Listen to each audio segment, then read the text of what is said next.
Hai sister, balik lagi nih di Siskol, Sister Calling by Suara.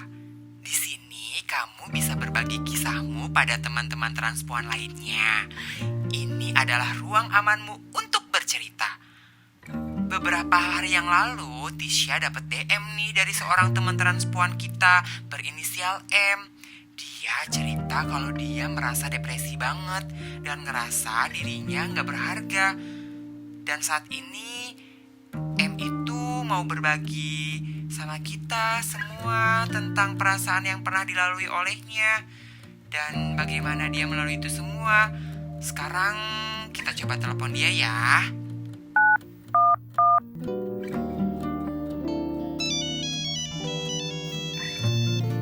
Halo Tisha.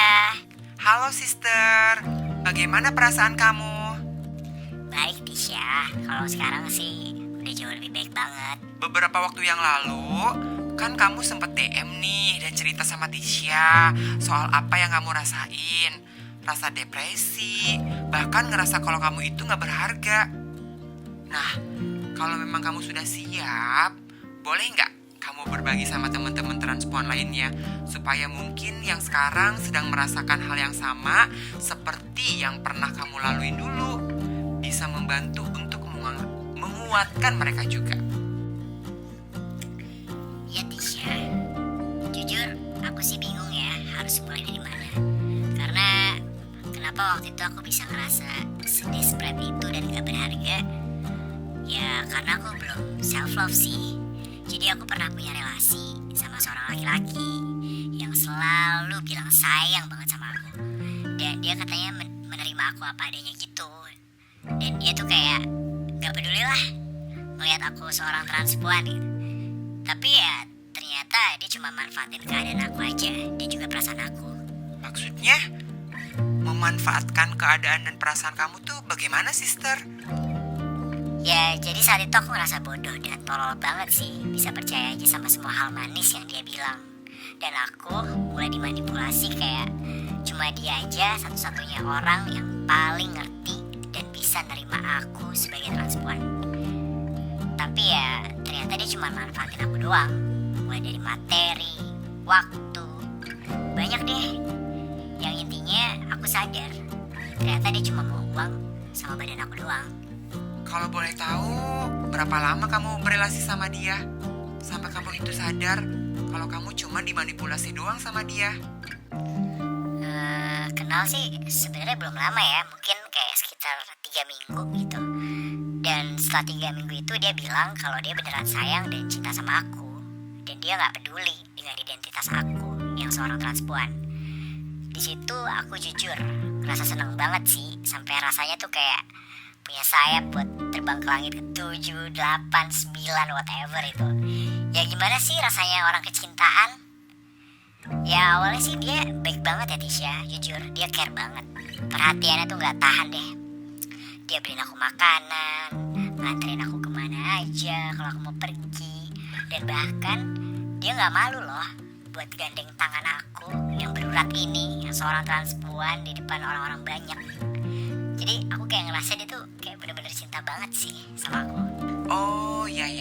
Jadi dia tuh bener-bener kayak sosok cowok yang gentle banget ya. Kayak peduli banget sama kamu. Take care dan lindungi kamu sampai seolah-olah tuh gak mau lepas ya. Digandeng-gandeng terus. Memberan. Pokoknya dia tuh kayak bener-bener sosok cowok yang idaman banget Tisha.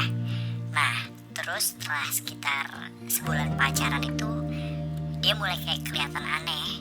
Kayak dia tuh sering bengong Tisha. Kayak mikirin sesuatu yang aku gak tahu dia mikirin apa. Ya aku penasaran dong. Ya terus aku tanya ke dia, kamu kenapa? Awalnya dia tuh kayak gak mau cerita.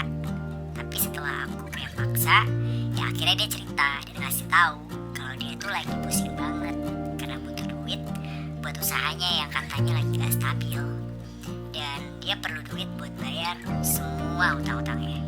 Dia pusing katanya dikejar-kejar sama utang online. Oh, jadi waktu dia bilang begitu, kamu mulai kasihan ya sama dia dan mikir keadaan dia juga dong. Pastinya lah Tisha. Kayak malam itu, kayak tanpa pikir panjang tuh aku langsung aja transferin dia. Aku tuh kayak ya berapapun yang ada di duit yang ada di ATM aku tuh langsung aku transferin aja gitu. Kayak nggak ada. Serius, aku sampai segitunya nggak ada pikiran jelek atau buruk soal dia. Berarti malam itu langsung habis dong duit kamu dikirimin ke dia semua. Sebenarnya nggak juga sih, karena aku sisain juga buat bayar kosan. Karena pas banget 4 hari lagi tuh tenggat waktu aku buat bayar kosan. Tapi ya jujur nggak bisa-bisa Tisha. Aku tuh sampai kayak nggak mikirin sih buat nyimpen duit atau bahkan duit buat makan kita beberapa hari ke depan. Aku mikirnya tuh ya pasti ada aja lah duitnya. Namanya udah kecintaan banget ya. Jadi di otak aku tuh kayak cuma takut aja dia stres dan disamperin sama si penagih utangnya dia itu. Bener-bener ya kamu di situ sudah nggak mikirin diri sendiri lagi. Yang penting dia dulu ya yang ada di pikiran kamu. Dan gak berhenti sampai situ Tisha. Ada kali ya sekitar seminggu kemudian dia datang dan maksa aku buat bantu cari pinjaman duit. Dia bilang buat modal awal dia buka usaha bajunya lagi. Karena kan usaha dia kan sebelumnya udah bangkrut kan dan punya banyak utang gitu. Nah jadi dia kayak pengen aku tuh cari pinjaman lah buat usahanya dia lagi. Dan yang paling parahnya lagi tuh kayak aku mau aja gitu loh ngutang atas nama aku, bukan atas nama dia. Aku benar-benar udah gak, sumpah kayak buta banget sih aku saat itu. Lah, terus yang bayar cicilan utangnya itu kamu juga dong. Kan atas nama kamu. Ya dia bilangnya bakal bayar utangnya per bulan ke aku. Tapi apa? Setelah hari itu dia gak ada kabar selama 2 bulan. Tiba-tiba dia hilang dan aku harus pontang-panting buat cari duit buat hidup sehari-hari. Dan harus bayar utangnya dia juga. Yang nominalnya tuh gak kecil Tisha. Aku nih ya, karena pusing bayar cicilan utang, akhirnya tuh aku langsung nyari dia kemanapun. Aku hubungin ke teman-temannya lah, teman nongkrong, tetangga di kosannya dia. Karena nomor dia tuh gak ada yang bisa dihubungin. Dan akhirnya aku bisa dapetin nomornya dia. Waktu aku telepon, aduh aku shock banget sih. Justru malah aku yang dapat makian dari cewek yang ternyata itu istrinya dia. Jadi selama ini dia tuh udah bohongin aku. Dia udah punya istri dan juga 3 anak yang masih kecil. Dan semua usaha yang dia bilang dia punya usaha lah, baju apa kayak itu semua bohong Tisha. Dia itu cuma pengangguran. Dan yang potang-panting cari duit di keluarganya dia itu ya istrinya. Jadi tukang cuci baju. Dan yang lebih parahnya lagi ya, ini sih dia benar-benar manipulatif banget sih. Dia bilang ke istrinya kalau aku yang ngejar-ngejar dia selama ini. Aku yang ngabis-ngabisin duitnya dia. Habis-habisan Tisha aku dikatain istrinya. Masa sih? Iya. Sampai segitunya? Aku dikatain bencong gak tahu diri lah. Ya ampun. Perusak rumah tangga orang lah. Ya pokoknya bahasa-bahasa yang aduh. Aku kalau inget tuh kayak benar-benar sakit hati banget sih Tisha. Iya juga sih. Di situ jujur aku ngerasa hancur sehancur-hancurnya. Bukan cuma soal perasaan aja sih yang dibohongin dan disakitin habis-habisan. Tapi aku juga bingung Tisha. Coba bayangin, gimana aku harus bayar semua utang yang ditinggalin atas nama aku. Aku hampir gelap mata tau. Aduh, serius, aku hampir mau bunuh diri. Ya ampun sampai segitunya. Aku benci banget Tisha sama diri aku sendiri. Karena aku ngerasa kayak kok bisa ya aku bodoh banget kayak gitu. Aku tuh kayak ngerasa gak layak. Dan ngerasa gini banget sih hidup jadi seorang transpuan. Sorry ya soal apa yang sudah terjadi sama kamu. Tapi jujur kamu hebat sih. Bisa sekuat ini cerita dan berbagi sama teman-teman yang lainnya. Jujur saat itu aku benar-benar ngerasa hina banget sih Tisha. Tapi ya aku tuh ngerasa beruntung juga. Karena saat itu aku sadar aku masih punya temen yang benar-benar support system banget buat nguatin aku. Bantuin aku cari kerjaan tambahan biar bisa bayar utang-utangnya. Dan ya akhirnya aku dapet jalan. Ada aja rezeki. Sampai akhirnya dalam waktu 2 bulan setelah utangnya itu berjalan, aku bisa kebayar semua. Di situ aku benar-benar merasa bersyukur banget. Aku ngerasa gak sendiri.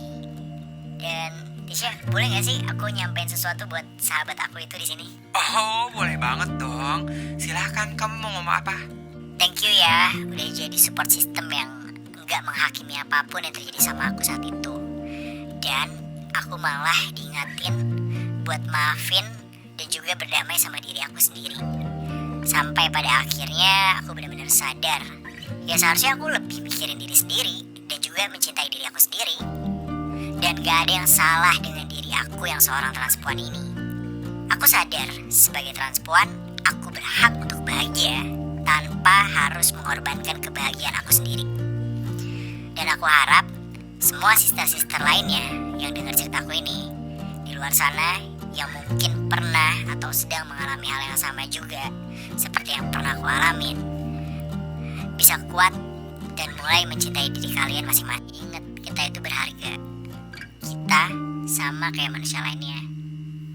Gitu aja sih Tisha. Makasih banget ya udah mau dengerin cerita aku. Sister, aku loh yang makasih sama kamu mau menguatkan sister-sister yang lainnya melalui cerita kamu. Hebat loh kamu. Iya, aku sih berharapnya teman-teman bisa melalui ini semua juga ya. Makasih teman-teman sister-sister udah pada mau dengerin. Pastinya hebat loh kamu. Thank you banget ya. Iya, sehat selalu ya. Dah. Nah, buat sister-sister kita semua, semoga cerita dari sister kita ini bisa menguatkan kita semua, Dan ingat, untuk selalu mencari support system untuk diri kalian karena itu penting banget. Dan jangan pernah menyalahkan diri kalian sebagai transpuan. Sampai jumpa di Siscall episode selanjutnya. Ditunggu ya DM ceritanya. Bye-bye.